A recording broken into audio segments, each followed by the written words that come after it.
Hello and welcome to The Print. I'm Sagrika Kisu with my colleague Praveen Jain, and we are right now with Ling Hei. And we will be talking to her about her daughter's death, which took place almost 2 weeks ago. The mother says that she was gang raped during the when the violence took over Manipur in 2023, and she could not bear the trauma and the injuries that led to her death.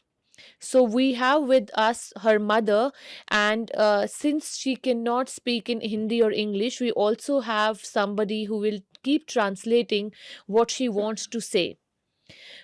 So, welcome to the print, ma'am. My first question to you is that what were these 2 years like for her? And you said that she died because of the rape injuries. Can you elaborate on that? Wangsin ahin to apan ahin now he masang tabang chun normal ra chun thei po in kichat tizat chiki jong la white bolero kiti chu amu thei jeng lo hin amu a Mm. helen lampi donga ipui do pe jong la hon a op hung bing ji in a kicha ji in na gen thei ten hin khu amangin ama se heloven ke anu jong hin ka gen thei pi le jengin Mm. adam ding de in ahin mun tina he hospital jong zut lo na mun tang chu kana nei lo hin azo akasayin Kangpokpi civil hospital ahian chowa kohima ahung hiki nin chowa chon psychiatric langa ka hin zan ki novin Mm. ali chan na chon mission private hospital ka hin pui ki nin alas na chu gohati ahin ke lunggela chon naw hi gala zong chu thiding din mona ko na bon ahung hin do la ki zan zan Mm. la chon dam nan te ti aka gyal ahin na ahi wangin ka gyal ta bangin ano ta hin akichat pa to ahai bing pa chu hi chu mang thei lo hin athi Mm. yong chu chi chu hi na Mm. She said that 2 years was really a struggling phase, not only for her but for the mother and the entire family, because ever since all this incident happened, sexual violence happened with her. Even though she make it out alive, she said that the mother said that she was hoping that the daughter would survive. Even if she survived that violence, then hopefully she will survive. That is what they all hope for. But very unexpectedly, she succumbed to her injury. The physical, not only mental trauma, but physically she was always scared whenever she comes out of the house. When they walk around, she cannot see white. She's like she already have a phobia with white bolero, because that was the vehicle where she was abducted. So whenever she sees any white bolero running and passing by her, she panic and she got scared. Breathlessness is there, and then she's living every day with a trauma of that incident, and then she's always scared. She panic all the time, and that is what she's going through, living in the past 2 years. I also wanted to understand from you that this you said that she succumbed to injuries. So can you just for our viewers tell us that what were these injuries? And you also said when we were talking off record, you told us that whenever the memory of that incident would hit her, she would start screaming and turn breathless. Can you recall any such incident? ata sa chu nga athu lal pen chu a hai khop lo chu hi a Mm. hi in na Mm. Mm. hai khop lo chu na yin chiki jong la zan la imut thei lo ki cha the nei ji chon doctor pa jong hin imut so na lo ho jong han pi ji in na Mm. Mm. timing chat chat na hi cho chu kum khat wal lang hi chi lo chu hin ne hi in chiki jong le ama hi al masang tabang be si a wang hi normal ta hi loi la a that nom na ti ho jong hi alung amang Mm. yen a hi na Mm. Mm. chi chu a hi in chi ki jong le eh bible ho jong hi ka koi pi jiven a ki chat pa hi mang thei lo na Mm. jan le alup jong la hen mang thei lo chi ki jong le a hung ki chat pha la hen ka op bingen ka hai ten de he chi a ha sei pen a Mm. hen a Mm. tho Mm. lal pen chu Mm. adang ho chu hi le gai ni lang sai ipipi ho cho hila hong ki jan dong du ya cho a all lang cho Oh, hi all ta along. e. Okay, okay. Actually, the physically the difficulty she was facing most was breathlessness, because as she, the moment she started remembering all those, then she panicked, and then that breathlessness was the thing that scared her, like she can't breathe, I can't breathe. And that is the problem she's been facing, and due to which they have, as she mentioned in her previous statement also, that there is no, every hospital they have visited. So physically her gynecologist part, that part, as they got treated according to time, it got slowly, it healed up. However, the breathlessness was the thing that cannot go out of her. And then, because of which, the psychiatrist doctor also, prescribe her pills to go to sleep and all. They give her time to time. The past 1 year, she has been taking that pills in order to fall off to sleep. However, suddenly in the middle of the night, she'll wake up, and then, or when she's alone, she'll wake up, and then she start panicking and she scream, saying that she's scared. All the time she was living with that fear. That fear thing couldn't be removed from her mind. And then, due to which, they also put a bible beside her to ease her, to calm her down. However, that couldn't go away from her, and that is the thing uh, that went with her. She succumbed with that fear and scaredness feeling. And then, her life, ever since she came back, her life couldn't be normal like the way it used to be. She is a very fun loving person. She liked to mingle, she loved to go out, she loved to dress up, but all of that is gone in her. It's like her life has been, taken away from her. She don't want to meet anybody, she don't want to meet her friends, she don't want to talk, she don't want to go out. Everything become, she shut everything from her life. That is how she's been living her past 2 years of her life.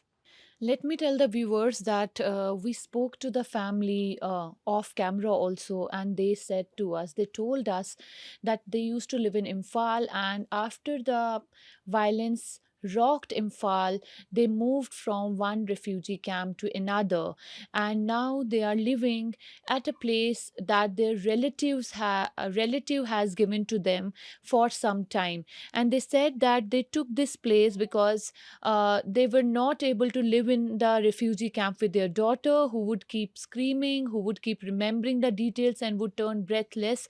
And it was very difficult because there was no privacy. So, can you tell me a little about the experience of the relief camp? And you also said to us that after your initially you and your daughter, you were reluctant to lodge a police complaint because you thought that you will be shamed, but after the another incident took place with other women, cookie women, you came out with your own trauma, and you lodged a complaint. Tell us a little about that. Relief camp dan cho ha le jing na hi ti chu dai center a hin kana naw cho Mm, ka kha na hi family li la nga ta bang hi ta chu ki na mm, e ta chu i khat jing ne la cha la nga chu yong chu government chun ai ne la cha cha pu do na nai wa ha le jing en mm, jing kal ne la adal ne jing ki ti yong chu anu ma nom lo na mm, I thi lo na di mai maya ki ne a hi mm, jengin iti chun ha asata en ka hong khusavin ai wanga chu relief a chun sot ta wang chu kana hi ve mm, thali ham khat chu a hi in chawa chu naw ahong chu ti pha na chu re na chom jo a chu ka hong umu a hi in chikit jong le tu a hi chi video viral ahong uma chu FIR chu hong ki bol pan a hi in naw chu phot lot changa chu kathang atom me bol jeng hitetin aki bol jeng wanga chu min a hin het phat chun za cha nan adimin chi hamo victim no chu ti chu koi ma chadinga chu victim hi chu koi ma chadinga chu kinom lo a hi in hi ti chun za cha nan na sata cha hin tu in mila azong ka pot ngam ta poi min ka thu bo a sei ti ho a sei in ai wa ken ka sei chu boy ke bo se hi chu to kha hi ka hi poi ti na ki gyal do a hi la na a thu chu ipiti da ham na tho zo de hi in hi ti chon gyal hi in nang bo na hi poi adang dang zong hi chi gala hi to se to mi tam ta ma hi la am ka ti pha le chi pha la chon ahung lung mong ji in a hi wanga chu azo ka sei banga chu masang ta bang a hin khoman ta banga wang chu thei lo a hi ama hi Okay. They were staying in the relief camp for about 4 months, ever since they escaped from Imphal. So during those 4 months, life was very difficult. Sharing five families living together, no privacy, and then even though the government supply food, it was only like, so to say, dal morning, evening. Dal was only given to them. Na? So they just we they she also mentioned that we just eat food to survive.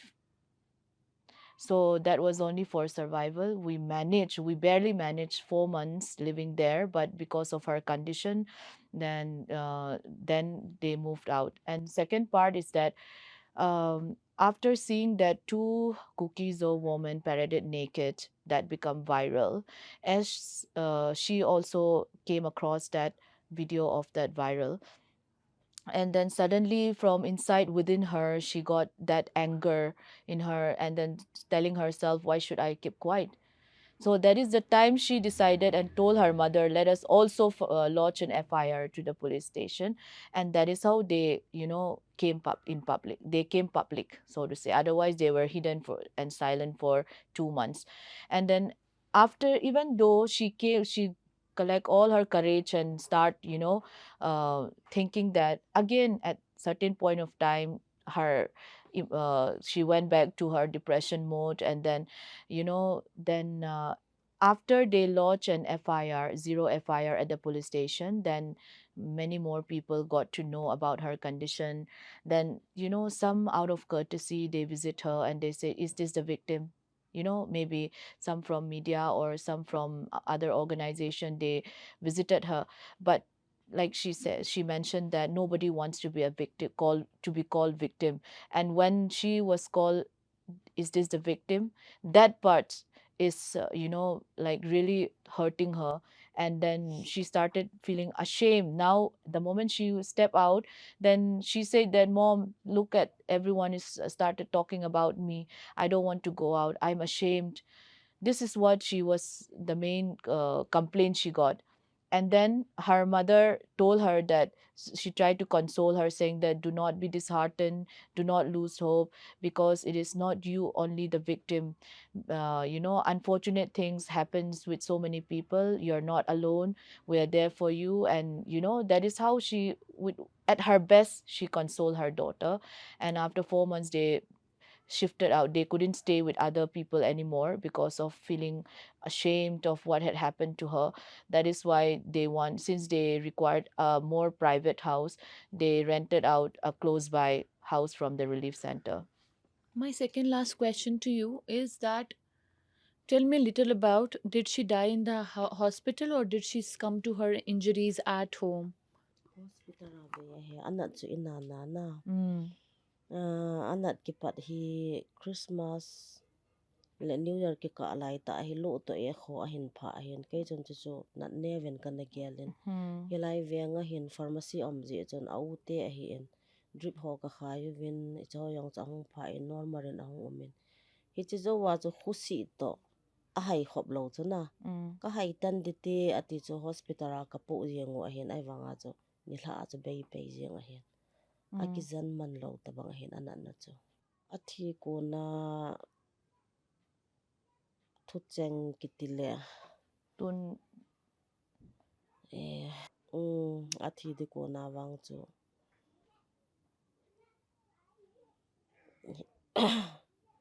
ki ho pi thei be se chu hong hipon ana chu lal ji chon na mm, mm, ai wanga chu hi chi ho ikhat to kha na ipi ho zo se yong he za cha nan kalata poi ti wang cho henge ai khanin ka thi de adam di wang chon akiging chapon ai wang kin thipon na te boy a ha lai siaw na ki zan hin na Mm.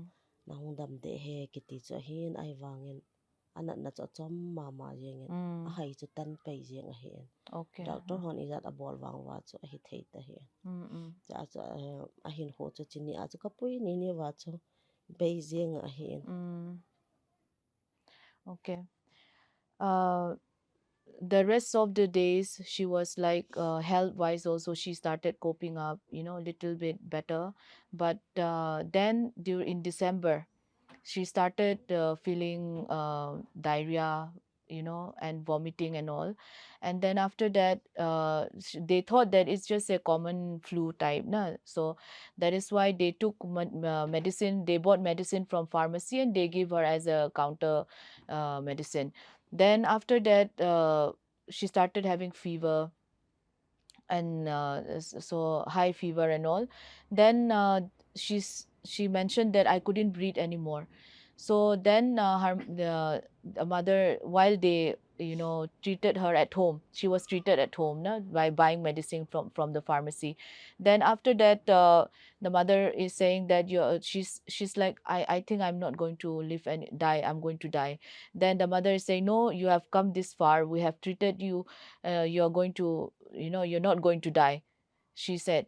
But suddenly she becomes so ill that even the medicines was not working on her. And then one of this is what her last word, so to say. Suddenly she started saying that I'm not ashamed of what had happened to me anymore. It's not my fault and I'm not ashamed anymore. That was one of her last sentence, she She said. said that she is not ashamed of. What had happened to her anymore. And that was one of her last words, which her grandmother also mentioned that. And after that, she was not in the position to talk. She couldn't talk anymore. She was breathless, and immediately they rushed her to the hospital, and then she succumbed. So on the same day when they took her, the doctor tried every possible way, but it couldn't, revive her. So that was how she passed away. Now I have with me Rebecca, who is the spokesperson of Cookie Women Organization for Human Rights, and she has been documenting all the cases of sexual violence. We will be speaking to her to talk more about this case and also about the other cases of violence against women. We have also with us the grandmother of the girl who died 2 weeks ago. She wanted to be in the frame and she wanted to also speak to the camera. So we will first speak to Rebecca and then we'll speak to her, and whatever she says, because since she can't speak in Hindi or English, will be translated by Rebecca. It is very sad and heartbreaking to hear the news of Miss Ning Ting Kling, who passed away on the 11th of January, who succumbed to her injury. And first of all, there are a lot of cases of sexual violence and killings that had happened ever since the start of this conflict between the Meitei and the Kukis. From 3rd May 2023, we have a record of 29 women who has been sexually violated and killed. So we have, so far on record, we used to have 3 survivors. However, with the passing of Ms. Ning Tin Heng, we have now only 2 survivors. We documented it and we have all the proofs of those victims. And also, and zero FIR had been lodged at the nearest police station in any part of the district where they are located. So I also wanted to understand from you, since you said that there were three survivors, but after the death of this young Girl. girl, there are now only two survivors. Have you spoken to those survivors after the death, and what are they feeling now? Because it must be a very chilling reminder for them, and it might have given them a lot of, anxiety, and it might have. Definitely. So These two ladies, we are in touch with them, and they are not allowed to meet anybody because we want them to live their life normally. That is why nobody goes and do interview with them. One or two might have done it, but that impacted very badly. So from that is the reason why no one is allowed to meet them. Let them do their thing. Let them, try to. It is very hard to come back again to a normal life for those people who went through this. So those two are currently, by the grace of God, they are doing like physically fine, but mentally they are coping.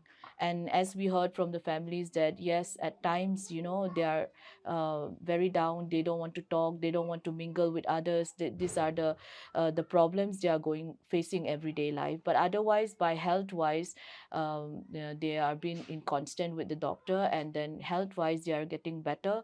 But mentally and mental wise, still they have a long way to go.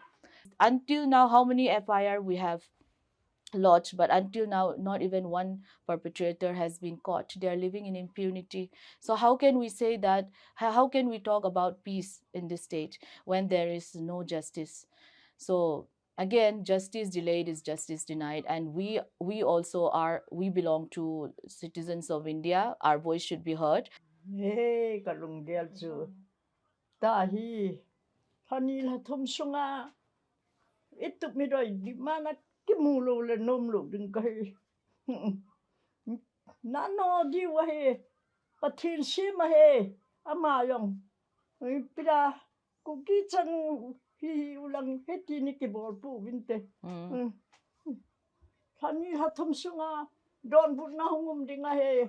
Chuchi lung dam na. Kanai lu le hi thei puante.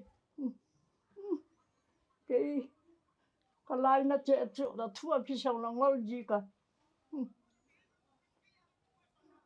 à xem pan quay mà trong xã lô bé đó xem ya ý lô tha xem ya cái bol bằng ai ta cái pet cả hết ta nuôi sĩ ta cái bol cái lại hè nằm piu thùng lang sang lang ê giặt đằng ý so về phát chân đi man hani tha thum sung ai chi ngắm lẽ ho đi man aki mulu lên don but na kin dạ ngày lu le kin no punte patinin hin dian ti ki thop piu han ha wei banga ya mai tai zum jong ya jong ki All on your sang sake. mo ngày tai min jong sang mo ngày tai hin lo long lo he chi di man hanil hathum sunga ron bunna hai ta ki ya lo le ki no ponte ke yong no ponge nam pi hong no ponte u pi hong no ponte pathen yong no ponte pathen yong ki tu ta se mai chan ge ya hi bo len a sim pan no bengam lu din iki thopi di wa he hang sang bin han bin but then na be se kaptahi ta hang san tai pandiu idiman itu bidoyo imu masang to ka aba na damding tao na to thuai panjing diu chume. What she said is a that thonin ki le sa hi le ta what had happened to our Kukizo woman, and especially to her daughter in granddaughter, is very unfair. God had created her. She is also a creation of God, and she is not supposed to be played like how we kill an ant. She was treated like an animal. She was disgraced by those people, and she had not done anything wrong. She's an innocent girl. However, she has been treated that way, tortured that way, gang raped, because she belonged to Kuki-Zo woman, and this is not settling. She appealed, and this is a stern appeal, she said, to the government that our demand should be heard, our demand, they should reply to our demand, and we have to start all over again. We should never give up. This is what she liked to encourage to the entire people, and to the government she want to address that way, that justice has to be delivered, for not only for her granddaughter, but for our Kuki-Zo woman. Since I and my colleague Praveen came here to meet the family, the grandmother, she has been blabbering, she has been crying, she has been weeping, she has been hiding her face. The cry for a separate administration is reverberating across the Kuki-Zo community. It is yet to be seen what the government will do. For now, this was Sagarika Kisso with her colleague Praveen Jain from Churachandpur in Manipur. Keep following us for more such videos.